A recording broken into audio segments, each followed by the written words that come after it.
Sono un centinaio le aziende venete entrate in crisi dopo l'entrata in vigore del decreto sicurezza e dopo una sentenza del TAR del Lazio che vietano la lavorazione della canapa anche se a basso contenuto di THC. Un centinaio nel Veneto, ma circa 3.000 imprese in tutta Italia, coinvolgendo 30.000 lavoratori e producendo un fatturato di 500 milioni di euro per il 90% destinati al mercato estero.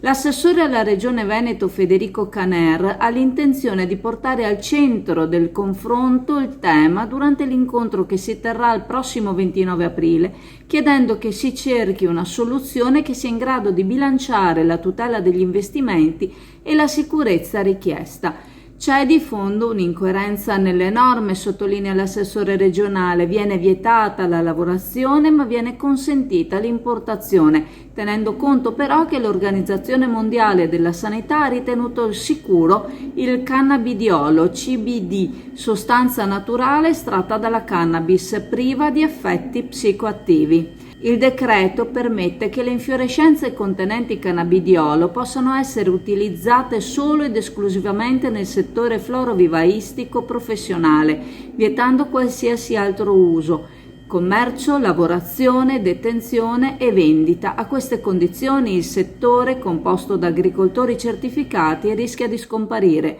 L'incontro del prossimo 29 aprile si focalizzerà quindi sul cercare una soluzione a tutela delle imprese, sperando che il ministro Lollobrigida possa comprendere le problematiche.